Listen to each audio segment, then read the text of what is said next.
क्या आपको लगता है कि सब कुछ ठीक चल रहा है, लेकिन सच्चाई कुछ और ही कहती है? जैन जी के साथ ऐसा क्या हो रहा है जो पहले कभी नहीं हुआ? हर कोई इसे नज़रअंदाज कर रहा था, लेकिन अब सच्चाई सामने आ चुकी है।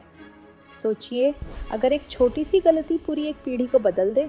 वो गलती जो दिखने में छोटी थी, लेकिन इसके असर ने सब कुछ बदल दिया। ये तो सिर्फ शुरुआत है, असली खेल तो अभी बाकी है। जो चीज़ हमें आगे बढ़ा रही थी, वही हमें पीछे भी खींच रही है। क्या ये सब सच में हो रहा है, या फिर ये सिर्फ एक भ्रम है? जानने के लिए वीडियो ज़रूर देखें। जेन जी, जिसे जनरेशन जी भी कहा जाता है, उन लोगों से जुड़ा हुआ है जो लगभग 1997 से 2012 के बीच पैदा हुए हैं।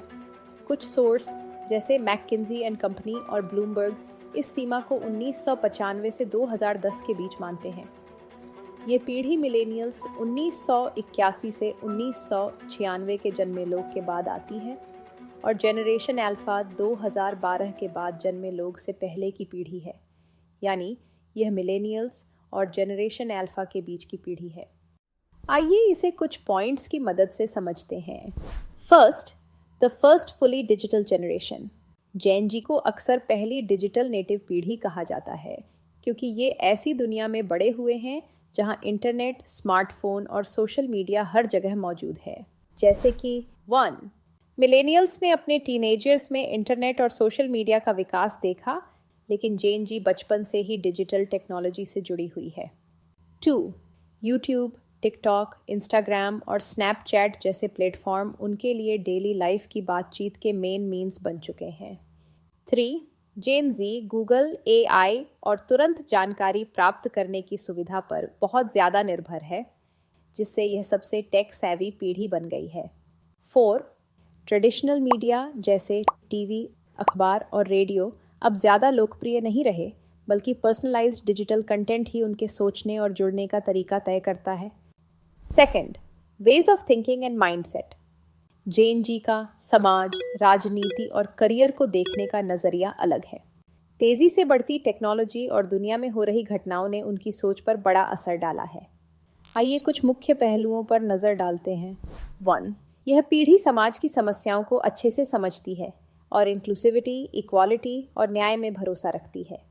वे सामाजिक बदलावों के प्रति जागरूक हैं और नई सोच को खुलकर अपनाते हैं।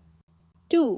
ट्रेडिशनल 9 से 5 वाली नौकरी के बजाय जेन जी के लिए work life balance, remote jobs और एंटरप्रेन्योरशिप ज़्यादा मायने रखती है। 3. ये पीढ़ी गिग इकोनॉमी के अवसरों की खोज में रहती है और कॉरपोरेट सफलता से ज़्यादा मेंटल हेल्थ को प्रायोरिटी देती है। 4. वे एंजाइटी और डिप्रेशन जैसी मेंटल हेल्थ समस्याओं पर खुलकर बात करते हैं और थेरेपी, ऑनलाइन काउंसलिंग और मेंटल हेल्थ संसाधनों की मदद लेने में हिचकिचाते नहीं हैं। 3. जेन जीज मेंटल हेल्थ इश्यूज। जेन जी पिछली जनरेशन के मुकाबले मेंटल हेल्थ प्रॉब्लम से ज़्यादा परेशान है, जैसे 1. Depression and hopelessness.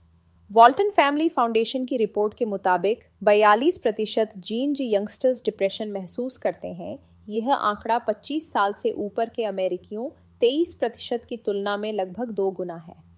भारत में 18 से 24 साल के जेन जी में डिप्रेशन और एंजाइटी के मामले बहुत तेज़ी से बढ़ रहे हैं। WHO की रिपोर्ट के अनुसार मई 2020 में 9.3% लोग डिप्रेशन और एंजाइटी से जूझ रहे थे, जो मार्च 2022 तक बढ़कर 16.8% हो गया। 2. Anxiety disorder. Harmony health care IT की रिपोर्ट बताती है कि 61% जेन जी को एंजाइटी डिसऑर्डर के लिए मेडिकल ट्रीटमेंट मिला है। जेन जी के लिए सबसे बड़े स्ट्रेस पॉइंट्स हैं भविष्य की टेंशन, पैसों की दिक्कत, करियर का स्ट्रगल, रिश्तों की परेशानी और मेंटल हेल्थ से जुड़ी समस्याएं। 4. Rising stress in Gen Z and its causes.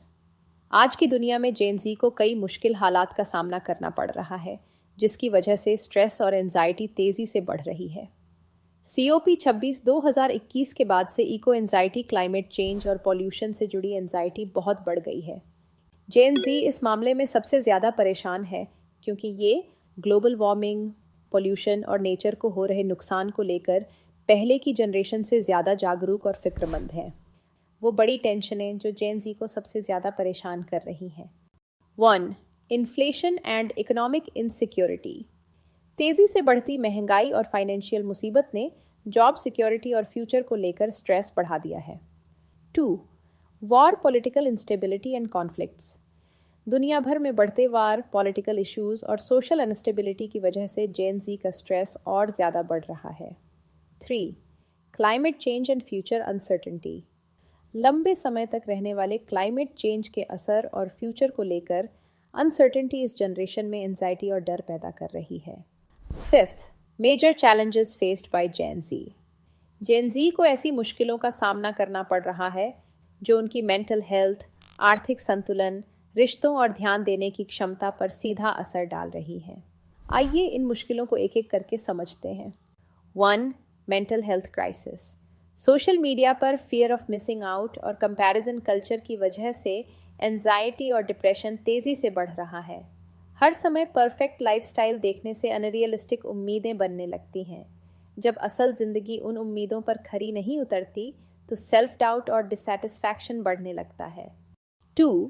Financial insecurity. बढ़ती महंगाई, जॉब पक्की नहीं है और स्टूडेंट लोन का बोझ जेन ज़ी के लिए फाइनेंशियल सेफ्टी को एक बड़ी परेशानी बना रहा है। बहुत से लोग स्टेबल करियर पाने और फाइनेंशियल इंडिपेंडेंस हासिल करने के लिए स्ट्रगल कर रहे हैं। 3. Shifting dating and relationships. Dating apps के बढ़ने से रिलेशनशिप का पूरा सिस्टम बदल गया है। अब कैजुअल डेटिंग ज़्यादा आम हो गई है और लॉन्ग टर्म कमिटमेंट कम हो गया है, जिससे इमोशनल कनेक्शन पहले से ज़्यादा कंफ्यूजिंग और अनप्रेडिक्टेबल हो गया है। 4. Instant gratification culture. रील्स और शॉर्ट्स जैसे प्लेटफॉर्म्स ने अटेंशन स्पैन को काफ़ी कम कर दिया है। हर चीज़ जल्दी पाने की आदत से लॉन्ग टर्म फोकस और पेशेंस रखना मुश्किल हो गया है, जिससे प्रोडक्टिविटी और डीप थिंकिंग पर असर पड़ रहा है। अब जब आपको सच्चाई पता चल गई है तो असली सवाल ये है, अब आप क्या करने वाले हैं?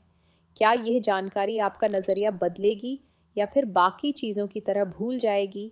जेन ज़ी सिर्फ एक जनरेशन नहीं बल्कि एक ट्रांसफॉर्मेशन है, एक ऐसा बदलाव जो हमें आगे भी ले जा सकता है या और पीछे भी धकेल सकता है। फैसला आपके हाथ में है। अगर इस वीडियो ने आपको एक पल के लिए भी सोचने पर मजबूर किया तो इसे शेयर करें, अपनी राय कमेंट में बताएं और इस मूवमेंट का हिस्सा बनें। और याद रखें, अगले वीडियो में हम कुछ ऐसा दिखाने वाले हैं जिसे आप मिस नहीं कर सकते। तब तक सोचें, सीखें और खुद को अपग्रेड करें।